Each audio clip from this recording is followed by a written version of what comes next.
السلام علیکم دوستوں لاسٹ چیپٹر میں ہم نے نوح علیہ السلام کے بارے میں جانا۔ چلیے اس نئے چیپٹر میں ایک نئے نبی کا ذکر کرتے ہیں اور قصص الانبیاء کا سفر آگے بڑھاتے ہیں۔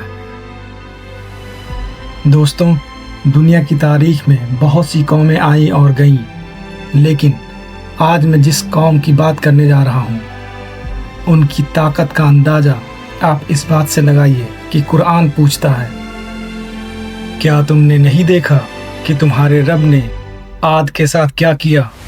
وہ ارم والے جن کے جیسا دنیا کے ملکوں میں کوئی پیدا نہیں کیا گیا۔ دوستوں، یہ کہانی ہے اس قوم کی جسے اللہ نے وہ طاقت دی جو نہ پہلے کسی کو ملی نہ بعد میں۔ یہ کہانی ہے اس قوم کی جسے اپنی لمبائی اور اپنی طاقت پر اتنا گھمنڈ تھا کہ انہیں لگتا تھا کہ موت ان کا راستہ بھول گئی ہے۔ یہ کہانی ہے حضرت ہود علیہ السلام کی اور ان کے قوم کی۔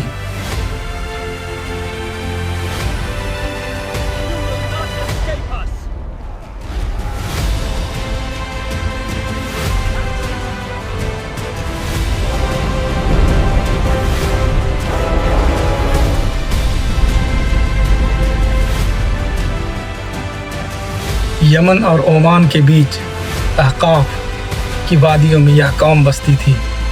ان کا قد لگ بھگ 100 گج لمبا ہوتا تھا۔ یہ اتنا لمبا ہوتا تھا کہ مانو چلتے پھرتے پہاڑ ہوں۔ یہ پتھروں کو ایسے تراشتے تھے جیسے موم ہو۔ انہوں نے ریگستان کے بیچ ارم جیسا شہر بسایا جس کے سونے چاندی کے کھمبے آسمان سے باتیں کرتے تھے۔ جب ان کا کوئی سردار راستے سے گزرتا تو زمین کانپتی تھی اور وہ چلا کر کہتے تھے، ہے کوئی جو ہم سے زیادہ طاقتور ہو؟ تو فضاؤں میں خاموشی چھا جاتی تھی۔ لیکن جب انسان اپنی طاقت کے نشے میں اندھا ہو جاتا ہے تو وہ اپنے خالق کو بھول جاتا ہے۔ وہ پتھر کی مورتیوں کے سامنے جھکنے لگے۔ اب اللہ نے انہی کے بیچ سے ایک نیک انسان کو چنا جن کا نام حضرت ہود علیہ السلام تھا۔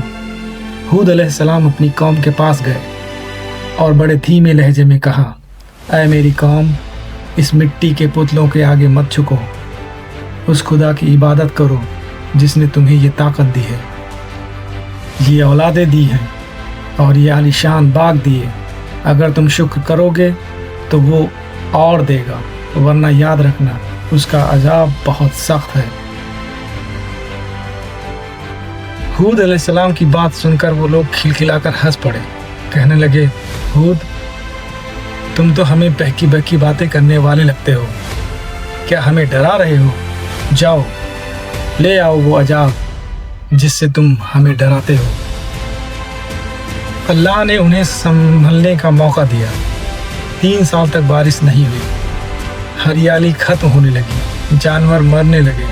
ہود علیہ السلام پھر تڑپ کر پکارے، اب بھی وقت ہے لوگوں، توبہ کر لو، رب سے معافی مانگ لو، وہ آسمان کے دروازے کھول دے گا۔ پر افسوس، وہ قوم نہ مانی۔ جب 3 سال تک بارش کی ایک بوند نہ گری اور قوم عاد پیاس سے بلکنے لگی تو انہیں اپنے بزرگوں کی ایک ریت یاد آئی۔ اس زمانے میں یہ دستور تھا کہ جب کوئی بڑی مصیبت آتی تو لوگ مکہ کی پاک سرزمین پر جا کر دعا کرتے تھے۔ وہاں پر اس وقت عمالیق قوم کی حکومت تھی۔